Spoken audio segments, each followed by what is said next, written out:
Hi, my name is Alicia, and I am here from Balance Fitness to discuss with you grievance procedures. First, what is a grievance? A grievance is a formal complaint or concern raised by an employee towards a fellow employee or employer in the workplace. Grievances in the workplace typically arise from interpersonal issues like discrimination, bullying, and harassment. However, they can also deal with discontent regarding pay and benefits, workload, or working conditions. Grievances can be made individually or by multiple employees. This would be called a collective grievance. Now, employers should take great care to proactively prevent grievances in the workplace as they can decrease employee morale, commitment and sincerity, and increase absenteeism, tardiness, and turnover, as well as occurrences of employee disciplinary actions and unrest in the workplace. And to proactively uncover grievances, we do as follows. The first is through observation. Managers should pay close attention to employees not getting along with others, being indifferent to management, having absent employees, tardiness, or being careless and reckless in the workplace. The second is through a formal grievance procedure. This is the most obvious to understand if a grievance has occurred. It is important for management to encourage employees to be able to speak up about grievances to avoid potential future violent situations. Next, you can utilize a gripe or a suggestion box.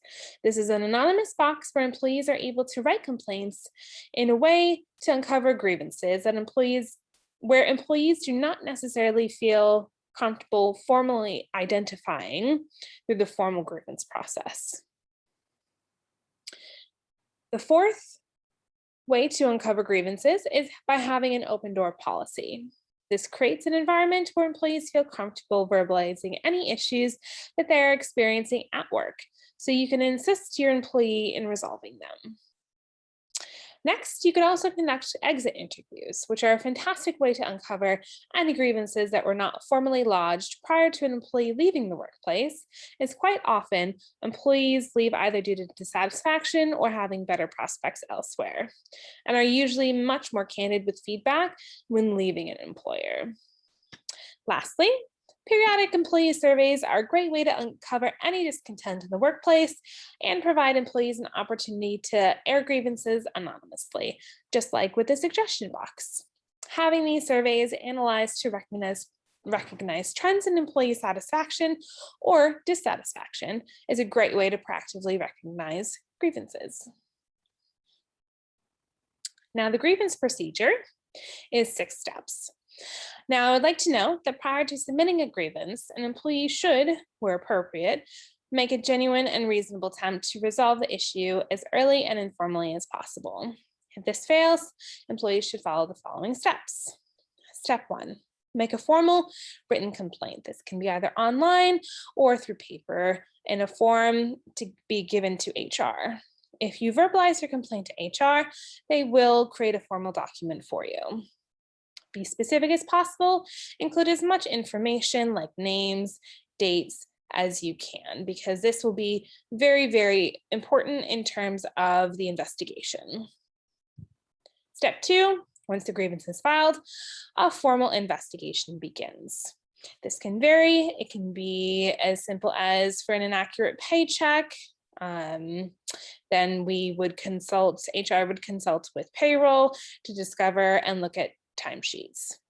However, for more in-depth, like sexual harassment claims, there would be a lengthy investigation with interviews, emails being audited, security footage, etc.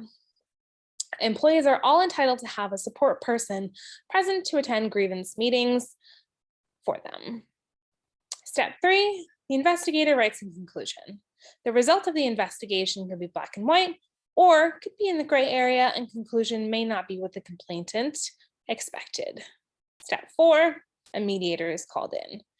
This is quite often the case when the grievance involves a union. Both sides will present their case to the mediator, and the mediator then helps them find a solution. Step 5, consequences. Either an investigator or mediator will make a formal recommendation.